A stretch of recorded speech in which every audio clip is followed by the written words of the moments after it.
श्रीपाद प्रबोधानंद सरस्वती जी महाराज कह रहे हैं,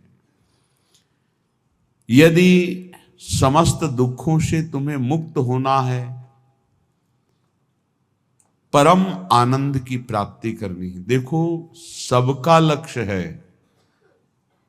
एक छोटे जीव चींटी से लेकर के ब्रह्मा तक उस परम सुख को प्राप्त करना। परम सुख की आकांक्षा है सबके अंदर। देख लीजिए, हम धन कमाते हैं तो सुख के लिए, परस्पर मित्रता करते हैं तो सुख के लिए, ब्याह करते हैं तो सुख के लिए, संतान करते हैं तो सुख के लिए, पद की चाह करते हैं तो सुख के लिए, जीना चाहते हैं तो सुख के लिए। हर चेष्टा हमारी सुख के लिए है। क्यों है? क्योंकि हम सुख सिंधु के अंश हैं। जो आनंद सिंधु सुख राशि, वो प्रभु कहते हैं ममई वांशो जीव लोके जीव भूता सनातन। सनातन अंश है तू मेरा, ममई वांशो।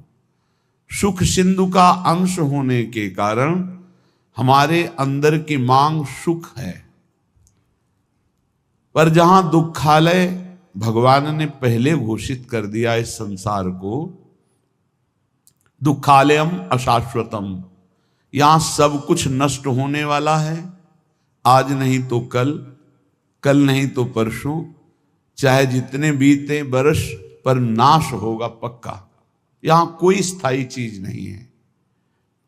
अशाश्वतम और दुखालयम, कुछ भी इकट्ठा कर लो, कुछ भी भोग लो, सुखानुभूति नहीं होगी।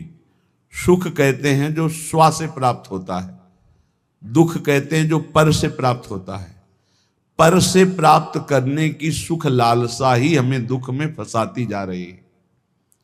स्व स्वरूप है, पर सब कुछ है। स्वरूप के सिवा सब कुछ पर है। उमा कहो मैं अनुभव अपना, सत हरि भजन जगत सब सपना। ये स्वाप्निक सुख दुख ही है, जिसे हम सुख समझते हैं। ये सुख नहीं, ये सुख की छाया है, समझ पड़ती नहीं। ये गिरधर की माया है। ये ऐसी माया है, ऐसा लगता है इसको भोग लिया तो सुख नहीं मिला, इसको भोगें तो शायद सुख मिलेगा, इसको चख लिया अब इसको चखें, इसको देख लिया अब इस, ऐसे भागता रहता है मन इंद्रियों के साथ। सबकी चाह सुख है, पर ये चाह की पूर्ति जगत में नहीं होने वाली, ये प्रभु में ही होगी। चाहे जितना भटक लो, जब तुम्हें विपत्ति दुख और अशांति लगे तब भगवान की शरण में आ जाना। देखना कैसी तुम्हें शांति मिलती है, कैसे तुम्हारा हृदय आनंदित होता है। क्योंकि हम आनंद सिंधु के बच्चा हैं। हम जब अपने घर लौटेंगे तभी सुख मिलेगा। आनंद सिंधु प्रभु के नाम रूप गुण लीला के सिवा कहीं किसी को सुखानुभूति कभी ना हुई है, ना है, ना होगी। इसलिए श्रीपाद प्रबोधानंद जी महाराज कहते, नस्वर श्रुत धन जाया दिशु हरि माया मये सुन प्रयासम कुरु पुरुषार्थ शिरोमणि माचिनु वृंदावने स्वयं पतितम। हे भाई, यदि तुम पुत्र में आसक्त होते हो, पत्नी में आसक्त होते हो, धन में आसक्त होते हो, मकान में आसक्त होते हो, मित्रों में आसक्त होते हो, तो तुम्हें रोना पड़ेगा, तुम्हें दुखी होना पड़ेगा। क्योंकि ये संबंध और ये शरीर सब नाशवान है। नश्वर श्रुत धन जायादिषु हरि माया मयेषु, यही हरि माया है। हरि और माया, हरि अंतर में चुपचाप मौन शांत गुप्त बैठे हैं, और माया प्रगट में चंचल दिखाई दे रही। ये जो शरीर, ये जो इंद्रियां, जो मन, जो स्वभाव, ये सब मायाकृत है। जो मैं है वो हरि का अंश है, वो हरि स्वरूप है, वो माया में नहीं है, वो मायातीत है, त्रिगुणातीत है। इस मय को शरीर में तन्मय कर देने से शरीर संबंधी भोग प्राण प्रिय लगने लगे। भोग मिलते हैं धन से, इसलिए धन प्राण प्रिय लगने लगा। धन और भोग और शरीर संबंधी रिश्ते संबंध, यही भगवान की माया ने हमको फंसा लिया। आप सब देख लीजिए कितना हृदय अशांत है सबका सबका। तुम्हें लगता है अमुक संख्या का धन मिल जाए, अमुक व्यवस्था हो जाए तो मैं शांत हो जाऊंगा। सही मानिए, आप जितना अंक सोचते हैं उतने से ज्यादा किसी के पास धन है, उससे ज्यादा व्यवस्था है, पर वो भी अशांत है। आ ब्रह्म स्तंभ पर्यंतम सर्वम मायामयम जगत। तिनके से लेके ब्रह्मलोक तक सब मायामय है। सत्यम सत्यम पुनः सत्यम हरेन नामैव केवलम। धन्य है जो सत्य सत्य पुनः सत्य हरिनाम में अपनी रसेंद्री को लगा दिया, वाकेंद्री को लगा दिया। नाम जपते हुए उसी का रसास्वादन कर रहे हैं हर समय। राधा राधा राधा, हरि हरि हरि, कृष्ण कृष्ण कृष्ण। उनका जीवन विवेक में प्रकाश में हो गया। वो देख पा रहे हैं कि अरे ये तो सब भ्रम है। जिसे मैं सुख समझ रहा था वो भ्रम है। जासु कृपा सब भ्रम मिट जाई, गिरजा सोई कृपालु रघुराई। कृपालु भगवान की कृपा से जीव ये बुद्धि में विवेक प्राप्त कर लेता है कि यहां कोई मेरा नहीं है, एकमात्र प्रभु सबके हृदय में विराजमान है। बस यहीं से उसका परम कल्याण प्रारंभ होता है, यहीं से उसका विश्राम प्रारंभ होता है, यहीं से उसे परमानंद की अनुभूति होती है। अन्यथा सब भटक रहे हैं, सब भटक रहे। कुछ चंद्र मिनट ऐसे हैं जिनमें आप जो चाहो पाप कर लो या पुण्य कर लो, कोई रोकने वाला नहीं, कोई टोकने वाला नहीं। लेकिन इन चंद समय के बाद जो आपका परिणाम आएगा, फसल आएगी, वो आपको सुख और दुख प्रदान करेगी।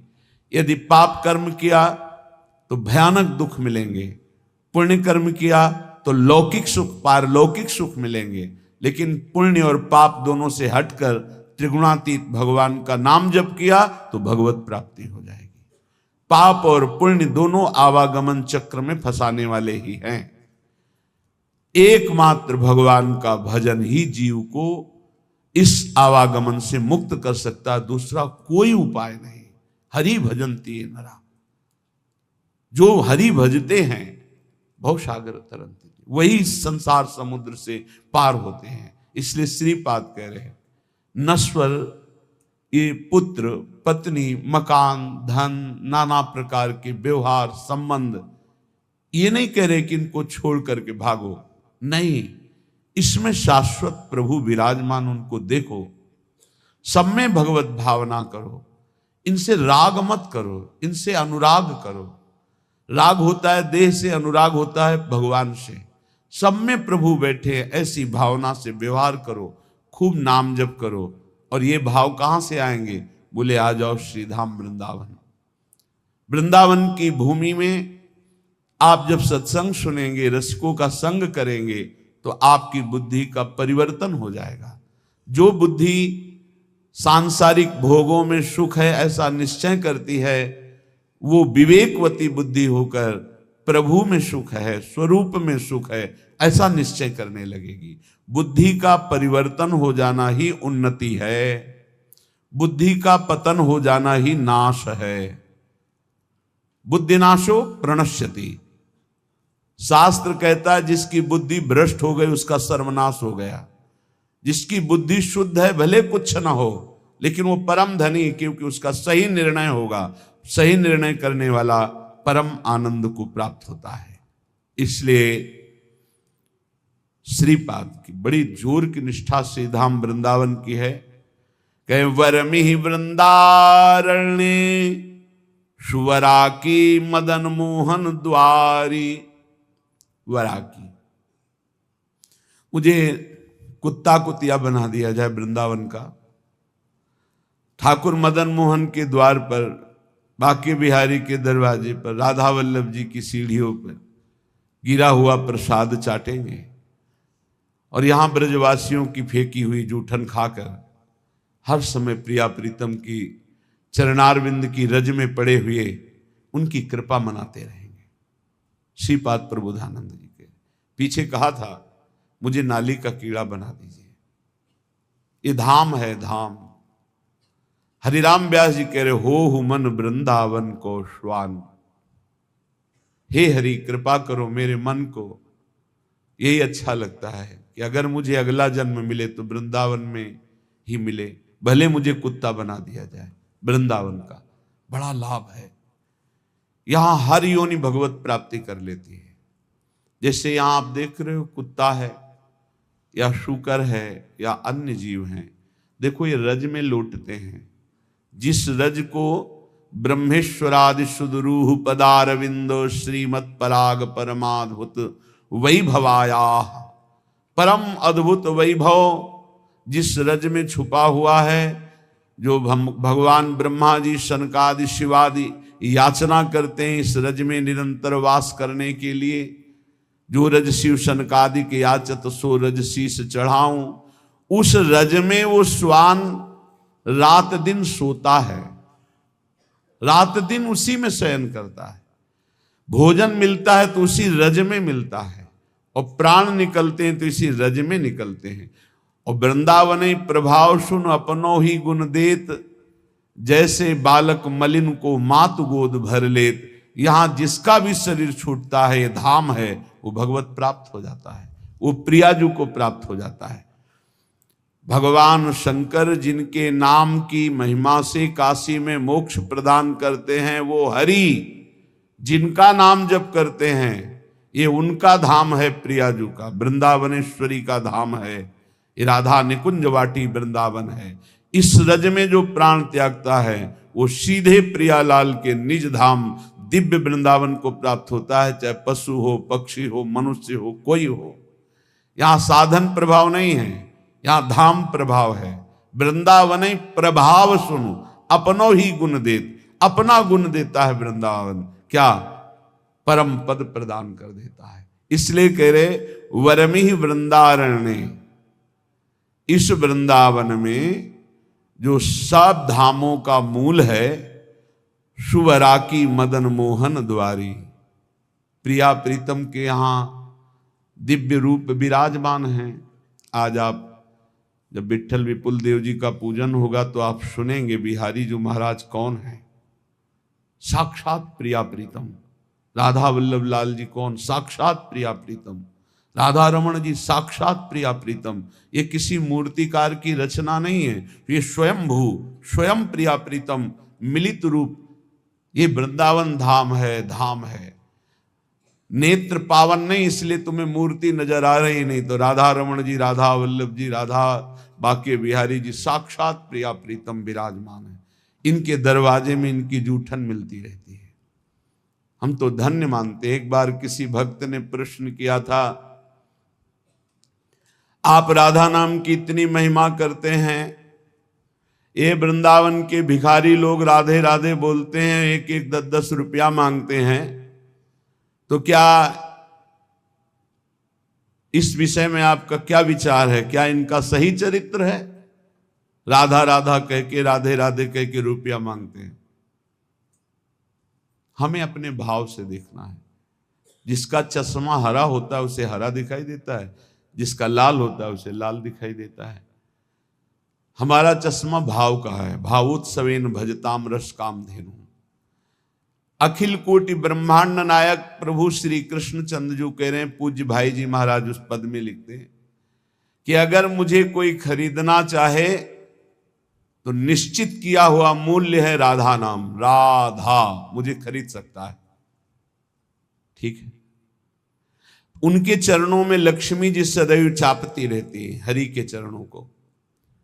और वो राधा कहकर 100 रुपया पूरे दिन में या 200 रुपया इकट्ठा किया और कहीं खोली लिए हुए, वृंदावन में छोटी कुटिया लिए हुए आटा दाल ला के खाता है, वृंदावन वास करता है, आप उसे भिखारी समझते हो? आप उसे नीच समझते हो? आप उसको, इस वृत्ति को नीच समझते हो? और जो करोड़ों का गफला करके एसी में सोते हैं और व्यभिचार करते हैं, मांस मदिरा पाते हैं, उनको बड़े आदमी समझते हो? अरे इनके चरणों की रज के समान कोई बड़ा आदमी नहीं है। इनसे बड़ा कौन होगा जो रात दिन बिहारी जी के दरवाजे पे बैठे हुए हैं, 100 200 500 मिले उसी में खोली का किराया देते हैं, उसी से वो दाल रोटी ला के खाते हैं, मजीरा बजा कर राधा राधा कीर्तन करते हैं और वहीं लुढ़क के सो जाते हैं। दिन में रात्रि में उस कुटिया में पहुंचते हैं। आप क्या समझते हो? एक दिन एक संत भगवान को देखा, वो पद गाते रहते, पधार गए, 25 वर्ष पहले की बात होगी। रसखान जी के पद, बड़े बड़े रसिकों के पद गाते रहते थे, 100 200 500 उनको। इसके बाद राम जी आई में एक दिन भिक्षावृत्ति के लिए, वहां तो देखा वो बांट रहे थे एक एक वस्त्र, कुछ रुपए और भोजन सामग्री। तो उनको देखा कि अरे ये तो 10-10 रुपए वहां एकत्रित करते थे। नजदीक गए और कहा, बाबा ये आपकी तरफ से आपका कोई भगत? बोले ले, जो बिहारी जी दे देते हैं उससे हमारा काम चल जाता है, जो बच जाता है वो ऐसे संत से। क्या आप समझते हो? आप इन भिक्षुकों को क्या समझते हो, जिनके दर्शन करने के लिए पूरा जीवन हो जाता है, लोग एक बार भी नहीं आ पाते, रोज उनके दरवाजे में बैठ के उनकी जय बोलते हैं। आप इन भिक्षुकों को आप क्या समझते हो? वृंदावन के भिखारी किनके भिखारी हैं? बाके बिहारी के दरवाजे के, राधा वल्लभ लाल के दरवाजे के। आप विषयों के, भोगों के, पापाचरण के भिक्षुक हो। आप देख लो, हमारी बात कड़वी लगेगी, आप उनको भिखारी समझ रहे हो जो 100 रुपए में संतोष करके धाम वास कर रहे हैं। तुम अपने को देखो, करोड़ों ने भगवान ने दिया, फिर भी तेरे अंदर संतोष नहीं, फिर भी तू भगवान की दिन भर जय नहीं बोलता, फिर भी दिन भर भगवान का नाम कीर्तन नहीं करता। वो उनके धाम में रहते, उनके नाम में रहते। बाहरी दोष दर्शन करके अपने हृदय को मलिन करके धाम से चले जाते हैं बहिर्मुख लोग, यहां कुछ ले नहीं पाते। इसलिए यहां के भिक्षुकों की शरण हो जाओ तो बिहारी बिहारी जो प्रसन्न हो जाएंगे। आप क्या समझते हो?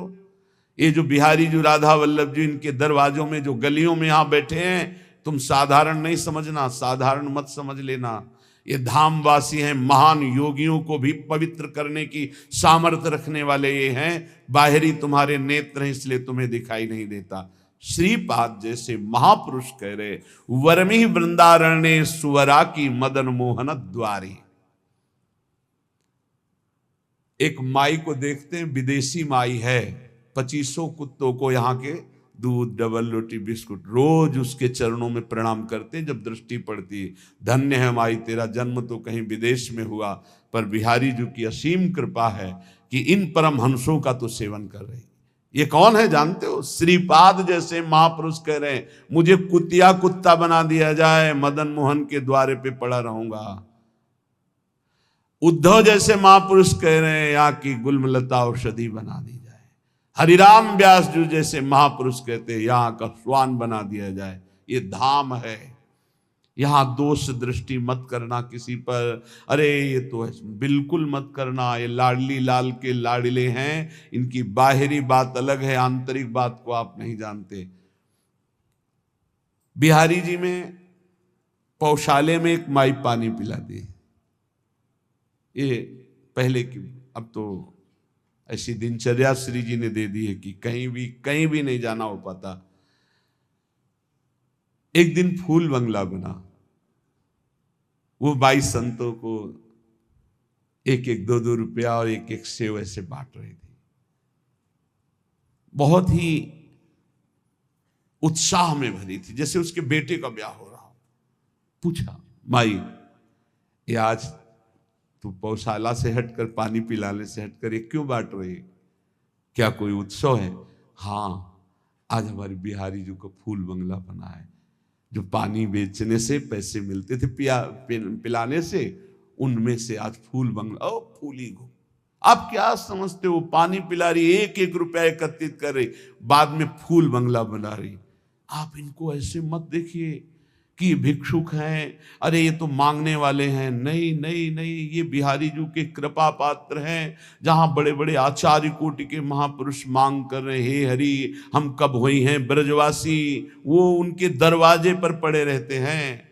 अहो भाग्य, अहो भाग्य जिनको ऐसा सौभाग्य मिला कि गलियों में बैठकर राधा राधा करके पूरा दिन व्यतीत करते, जो मिला उससे उदर पोषण और भरोसा केवल बिहारी बिहारिंजू का, और धाम वास कर रहे।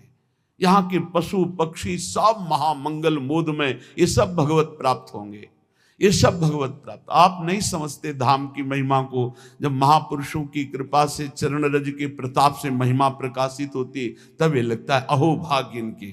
उसी ठसक में आपको कहते हैं पास बन चुका है, सबको श्री जी के पास जाना है, उसी ठसक में बोलते हैं। हम कोई तुम्हें विनोद में या मजाक में ढांढस नहीं बंधवा रहे, हम सत्य वस्तु का वर्णन कर रहे हैं। श्रीपाद कह रहे अपिशरमापि रमा प्रिय सख्यपि नान्यत्र नो रमापि श्यामो। वृंदावन की कुतिया कुत्ता बना दो प्रियाजू, पर बाहर लक्ष्मी की प्रिय सखी बनाकर मुझे मत भेजना।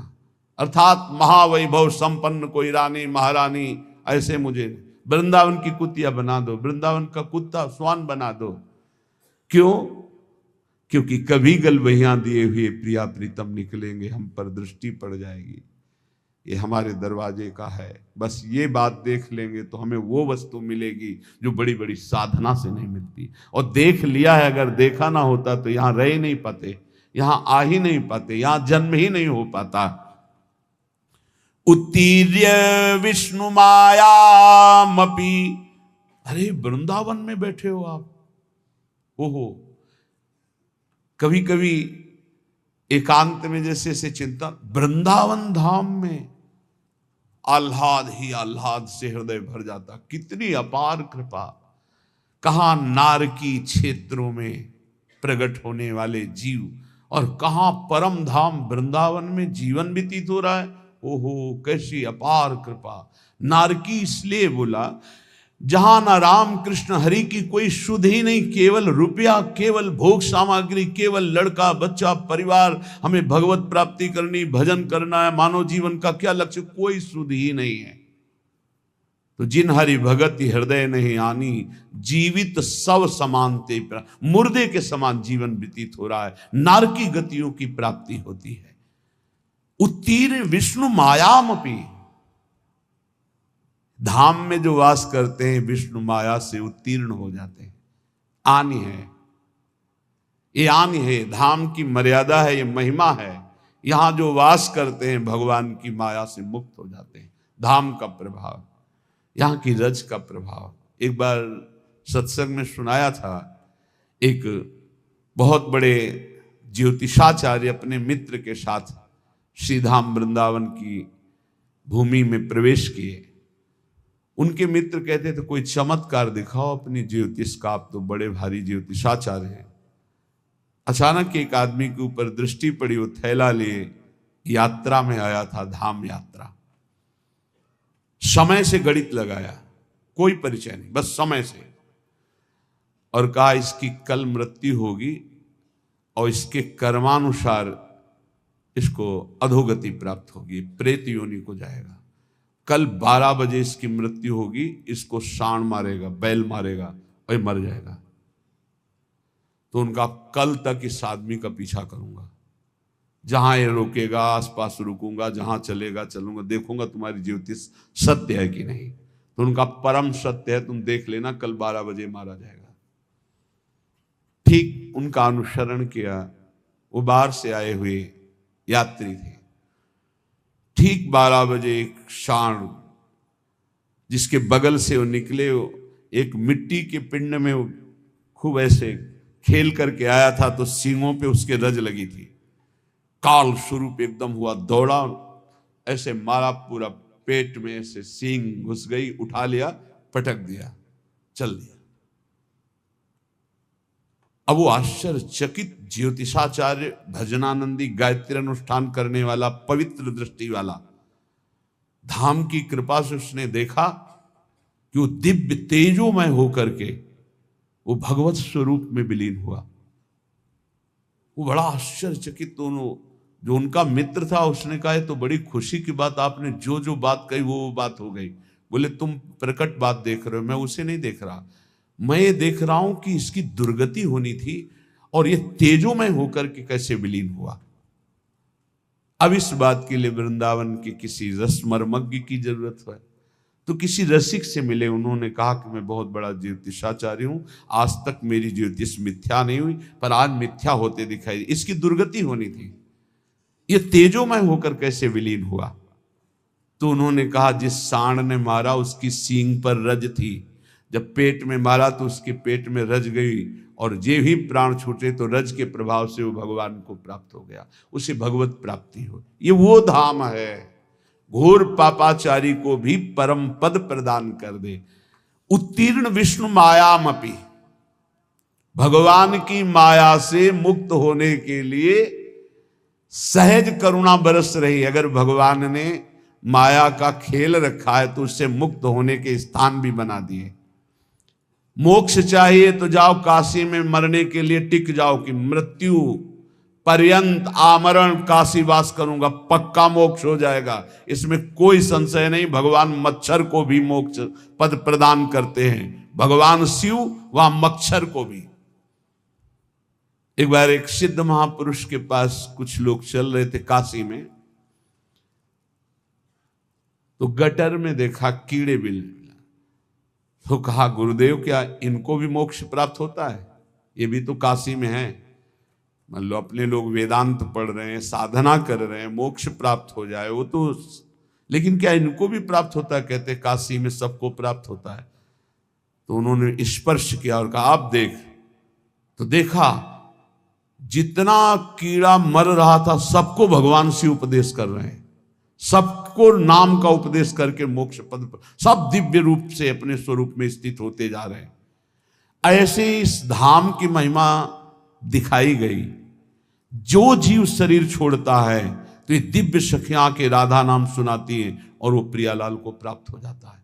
ये धाम की महिमा। उत्तीर्ण विष्णु मायामपि, जो धाम का आश्रय ले लेता है वो माया मुक्त। धाम का वास करना अखंड और धाम का आश्रय ले लेना दोनों समान हैं। जो वास नहीं कर सकते वो आश्रय ले ले, प्रियाजू के चरणों की शरणागति, धाम का आश्रय, राधा नाम का जप, अच्छे आचरण, बाहर रहकर भी आपको धाम की ही प्राप्ति होगी, जो धामवासी की गति होती है। आश्रय आपने धाम का लिया।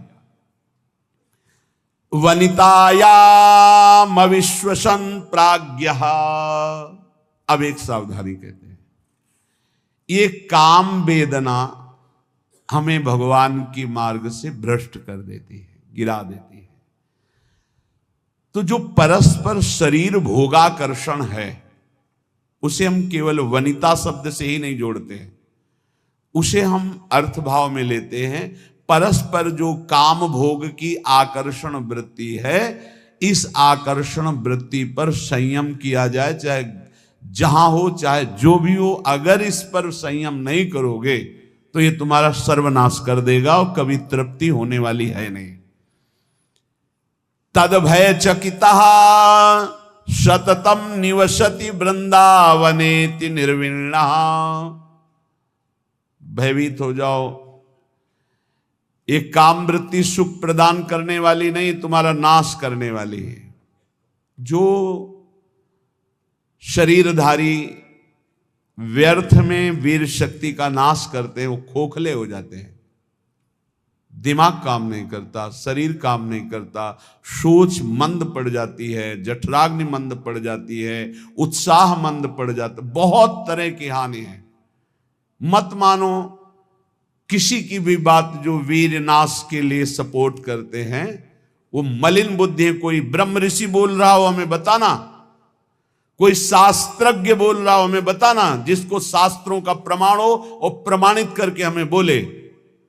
डॉक्टर पार्थिव शरीर के केवल ज्ञाता हैं, तो चीर फाड़ करना, रोगों की निवृत्ति करना, इस बात पे बोलो, हम आपको भगवान की तरह प्रणाम करके मानते हैं। लेकिन आप शास्त्र आज्ञा का उल्लंघन करके मनमानी बोलोगे तो तुम्हारी बात मानने वाली नहीं। शरीर संबंधी रोग निवृत्ति के लिए ऑपरेशन करना, हड्डियों को जोड़ना, रोगों की जानकारी